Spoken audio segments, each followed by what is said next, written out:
que ele fala assim, que as crianças, elas têm fé suficiente e coragem para saltar e pular no colo do pai ou da mãe. O adulto não. O adulto tem medo. E Deus sabe disso. Então o que ele faz? Ele falou assim, vamos entrar devagar, né? Vou experimentando. Então ele vai colocando em você provação, para ver até onde você vai. Onde está o limite do seu medo. E ele diz que quando você atinge o limite, então ele dá o escape. Ele falou, opa, para por aqui, você não consegue mais. Então a pessoa do nosso meio, irmão, só está no rasinho ainda. Ou porque começou agora, ou porque não quer caminhar, tem medo de se afundar. Porque se afundar nesse rio, irmãos, é se lançar no Espírito. Porque a palavra de Deus fala assim, que quando você está todo coberto dentro das águas, qualquer movimento que você faz, você está tocando no Espírito Santo. Qualquer movimento. Se você estiver no raso, você não consegue. Consegue só os pés. E a palavra de Deus diz assim, que foi medido mais 500 metros. Ele disse, você tem que caminhar mais. Aí ele foi caminhando. E vai havendo um costume. Vai havendo uma certeza. Vai acontecendo uma movimentação na sua vida. Porque você vai caminhando para dentro do Espírito Santo. Vai sendo batizado por ele. E você precisa caminhar cada vez mais. Então, quando me deu mais 500 metros, ele venceu os 500 metros, a água estava no joelho. Já estava bom. Só que, essa pessoa que tem água até o joelho, mas ele está sentindo seguro, porque ele está pisando ainda em algo que é sólido. É sólido. Ele tem um controle sobre si. Uma pessoa que está andando num rio que só dá pelo joelho, a fundura, ele tem controle sobre si mesmo. A vida espiritual é assim também. Você quer fazer tudo para ter o controle. É dizendo assim, se Deus falhar, eu me controlo. Se eu perder todo o dinheiro, eu estou agarrado aqui. Ainda tenho uma reserva aqui. Não entrego tudo. Tenho reserva. Então a pessoa que não caminhou ainda para dentro do Espírito Santo, ainda tem reservas contra Deus. Deus sabe que você não caminha. Deus sabe que você tem medo. Aí ele vai medir mais um tanto, porque ele quer que você caminhe. Ele mede mais 500 metros, a água veio por aqui. Aí a pessoa já ficou numa situação muito delicada. E eu não posso caminhar mais, porque não dá mais pé. E aí, normalmente fica por aí mesmo, né? Um pouco na igreja, está cheio do Espírito Santo, mas tem um controle, ainda controla a sua vida, controla as suas finanças, ainda tem controle sobre as coisas. Se Deus falhar, eu ainda não caio, porque eu tenho controle. E Deus fala assim, ó, você não tem controle nenhum. Se Deus tirar o fôlego de você, amanhã você está dentro de um caixão. Fôlego. Só isso. Se tirar o seu fôlego, amanhã você não vive mais. Você não pode ter controle de nada. Controle é Deus. Aí ele mede mais 500 metros, o que aconteceu? Não deu mais pé. Aí ele teve que confiar em Deus. E hoje Deus está falando exatamente isso. Ele quer que você confie nele. Que você se lance aos pés dele. Lance com toda a ousadia e a coragem. Porque Deus pode controlar a sua vida. Irmãos, quando eu me converti, quer ver uma situação? Quando eu me converti, todo mundo sabe, a maioria sabe, eu tinha muito controle sobre mim mesmo, tinha bom emprego, né, eu era procurado, sabia dar lucro para as empresas, fazia acontecer.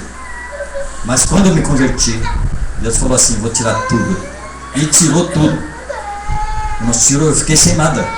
Eu não sabia mais o que fazer. Eu tive que lançar aos pés dele, lançar dentro d'água.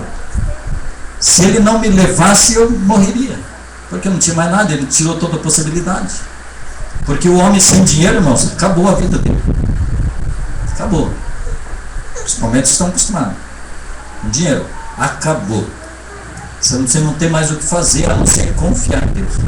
Confiar, se lançar, é deixar ele fazer, se envolver nessa água, ser batizado no Espírito, ser dele totalmente. A palavra fala assim que aconteceu o que com ele? Que aí esse ser que estava medindo, aí começou a levar ele, levou até outra margem, mas não dava mais pé, estava muito profundo, e trouxe para essa margem. Então ele levou para outra margem. Se você continuar lendo, ele disse que na outra margem tinha toda espécie de árvore frutífera, que dá seu fruto de mês em mês, todos os meses. Então ele viu tudo isso porque foi levado pelo Espírito. E quando ele voltou nessa margem também tinha. Quando ele levou novamente para outra margem e voltou, mesma coisa. Dependência de Deus. Se você não for dependente de Deus, você vai ter que usar da sua força para achar essas árvores. Se você ler Apocalipse capítulo 22, vai dizer a mesma coisa. Que esse rio está na Nova Jerusalém. Que esse rio é um rio como se fosse de vidro. Ele é claro como vidro, diz a palavra. Ele é claro. Então está falando no Espírito de Deus. Quando você vê no Jardim do Éden, lá no começo, nós falamos em Apocalipse, tem esse rio. No livro de Gênesis, capítulo 2, fala do mesmo rio que saiu do Jardim do Éden. O mesmo rio. Ele nasce no Jardim do Éden, nasce na Nova Jerusalém, nasce no trono de Deus. Esse rio que está fluindo hoje aqui, ele sai hoje do altar. Você vai receber essa água hoje. Você vai tomar dessa água. Se você quiser, você vai se lançar hoje e vai dizer que para Deus que toma conta da sua vida. Deixe Ele tomar conta da sua vida. Pare de seguir sozinho. Pare de se bater. Ele está dizendo assim, a guerra não é sua. A guerra é minha. Deixa eu guerrear. O crente está guerreando sozinho sempre, está cansado, cabisbaixo. Ainda está reclamando disso, daquilo, de outra coisa. Quando Deus é dono de tudo, é o rei. Ele quer fazer de você dependente, ser dependente, carente. Ele quer ver você lançando totalmente na confiança que Ele dirige sua vida. Para mim foi meio forçado. Mas hoje Ele passa para você, você tem livre-arbítrio. Eu não tive. Ele falou, vou tirar, e tirou, e acabou. Teve que me preparar. Porque senão não seria hoje um pregador. Tirou tudo. Eu fui ter que ser dependente dele. Eu não tinha dinheiro para comprar pão. E não sabia o que ia comer no dia seguinte. Passei mais ou menos, mas não contei, perto de 3 anos assim, sem saber. Total dependência. Se Deus quisesse que eu vivesse, eu viveria, senão morreria. E eu resolvi confiar nele. Fui confiando. E o tempo passou. E aí ele falou, bom, então agora está preparado. Agora deixa eu carregar você. Eu fui para as profundezas do rio. Fui. Tive que ir, não tem outro jeito. Não quis morrer. Então hoje eu sou banhado dessa maneira. E Deus fala a mesma coisa. Que quer levar a igreja assim. E Deus preparou hoje para esse evento. Se você abrir o seu coração, Deus vai fazer uma mudança hoje. Ele vai te levar. Ele vai te mostrar.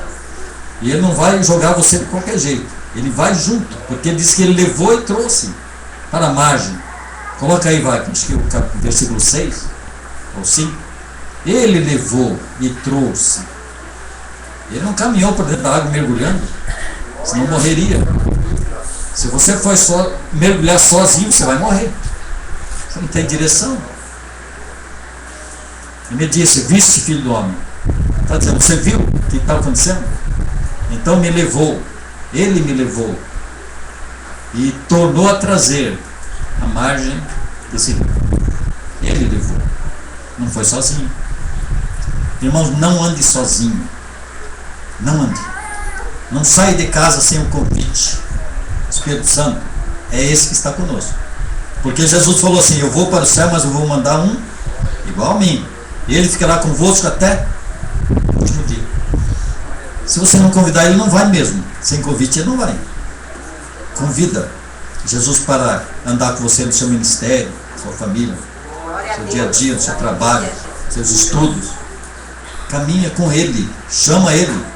Você se livra de acidente, de doença, de assalto, de bala perdida. Ele te livra, porque você está dentro d'água, está dentro dele. Como que pode um assaltante assaltar alguém que está dentro d'água? Ele não te acha. Quando quiseram lançar Jesus lá de cima da montanha, o que aconteceu? Vamos lançar aqui, já vão matar ele aqui mesmo, não vai nem para a cruz. Falaram, onde é que está o homem? Procuraram e não acharam mais. Passou pelo meio deles. O Espírito Santo faz isso. O assaltante não te vê. Não te vê. Você passa no meio deles. Irmãos, quando no início do meu ministério eu ia evangelizar numa favela feroz, divisa de Curitiba com Pinhais. As pessoas da igreja falavam, você vai morrer. Abertamente. Você vai morrer lá. Vão te matar lá. Mandavam de noite. Irmãos, para chegar na casa era tudo estreitinho assim, ó. Na rua não era um beco. E eu ia lá só. E falava, não vou morrer. Tinha certeza absoluta. Foi evangelizar, irmãos, o dono do tráfico. Ele falou assim, eu sou desviado da palavra. Tem um nenezinho bem pequenininho lá, no chão, que era uma... Sabe como que é a favela, né? Ele falou assim, eu sou desviado. Aí entrou várias pessoas para comprar, mas viu que a gente estava orando, saíram, esperaram lá fora. Quando eu saí do barraco, irmão, já tinha uma fila, um atrás do outro, esperando. Mas havia a palavra, não sei o que aconteceu depois ali, mas a palavra ficou. Glória a Deus. Você, quando está envolto do Espírito de Deus, você não tem mais medo. O medo some, desaparece. Quem seria eu para entrar numa favela? Não entraria de jeito nenhum. Mas hoje não pode ir, porque o Espírito Santo dá uma cobertura que você não imagina. Você tem que estar mergulhado. Não tenha medo de caminhar nessas águas, que a palavra de Deus caminha. Tem escola bíblica, tem reunião de oração, tem um monte de coisa que você pode mergulhar. Você sai lá intacto, porque Ele leva e traz. Ele leva você para o trabalho e traz. Ele está com você quando você vai deitar e no dia seguinte está com você de novo. Leva e traz. Está sempre junto. Porque qualquer movimento seu, você está em contato com a água, que é o Espírito de Deus. Esse é o símbolo dele hoje. Mas ele tem outros símbolos também. E Deus quer fazer isso hoje. Amém? Amém. Então fique em pé.